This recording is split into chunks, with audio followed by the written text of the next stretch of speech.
음악은 여러분들이 마음을 열면 여러분 마음의 음악이 얘기를 하는 거예요. 어떤 해설하는 사람은 이 음악을 어떻게 정의하면 그거 그대로 받아들여야 된다고 생각을 해요. 그렇지 않습니다. 여러분 마음에 얘기하는 대로 듣는 거예요. 그렇게 음악을 감상하기 시작하면 클래식 음악도 여러분 마음속으로 분명히 들어올 거라고 생각을 합니다. 자, 그렇다면은 과연 어떤 공연을 선택해야 할까? 제가 여러분에게 드리는 팁은 첫 번째는 여러분들이 아는 음악이 포함된 공연을 선택하는 게 첫 번째 좋을 것 같고요. 두 번째는 유명한 연주자의 음악회. 유명한 연주자가 되기 위해서는 분명히 그 사람만의 자기의 스타일이 있어요. 그래서 그 사람이 이름을 얻는 겁니다. 그런 사람이 음악회를 가면 실패할 가능성이 거의 없습니다. 그 다음에 마지막은 표를 좀 사서 가세요. 초대권이 남발되는 음악회치고 좋은 음악회 별로 없습니다. 예를 들어서 귀국 독창회, 귀국 독주회. 보통 그 학교에서 졸업을 할 때 되면 일반인들이 하지 않는 음악들을 해야 돼요. 현대 음악도 해야 되고 이런 거 졸업하기 위해서 열심히 연습했어요. 어디다 쓸까요? 귀국 독주회에 씁니다. 그러니 가보니까 너무 재미없는 거죠. 그러니까 다시는 안 가. 그렇게 됩니다. 여러분, 음악회는 여러분들이 직접 선택하시고 아는 음악을 또 유명한 연주자의 음악을 돈을 내고 한번 감상해 보시면 여러분들에게 좋은 음악이 이야기를 걸어올 겁니다. 그리고 또 공연장에는 과연 정말 좋은 좌석이 따로 있는 것일까라는 질문을 참 많이 하십니다. 있어요. 왜 없겠습니까? 협주곡이라는 게 있습니다. 협주곡을 연주할 때, 예를 들어서 피아노 협주곡을 연주할 때 되면 무대가 있으면 정중앙에 지휘자가 서 있어요. 그 지휘자의 관객석에서 봤을 때 왼쪽에 협연자가 앉아서 협연을 합니다. 그러면 왼쪽에 앉아 계신 분들은 피아니스트의 손가락도 다 보이겠죠.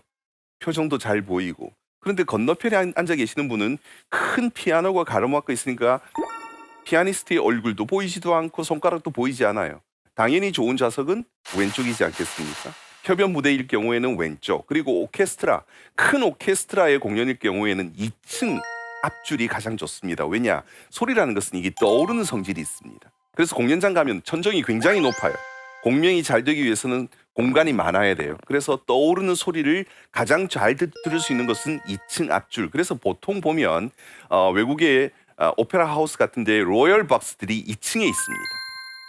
그런 이유가 바로 그런 것들이 있고요. 또 곡들 같은 경우에는 그래도 조금 앞에서 감상하는 게 좋겠고요. 그런 정도가 있을 수 있겠습니다. 또 한 가지, 박수는 과연 언제 치는 것일까?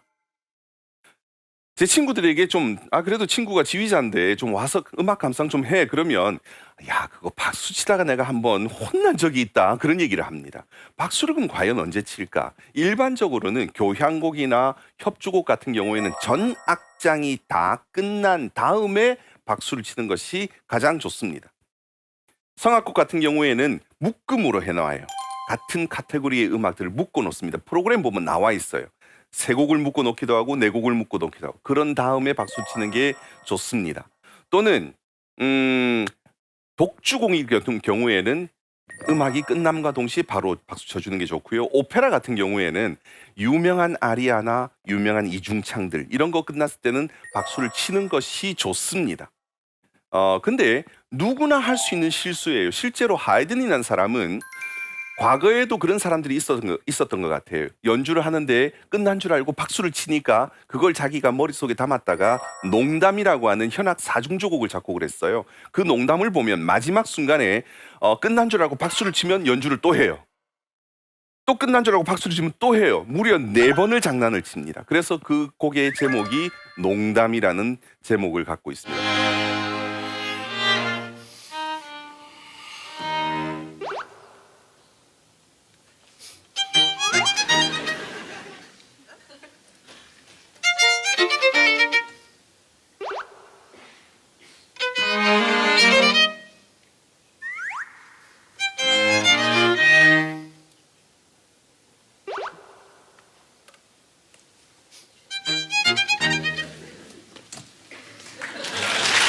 과거에서 있었던 실수들이니까 겁낼 필요가 없을 것 같습니다.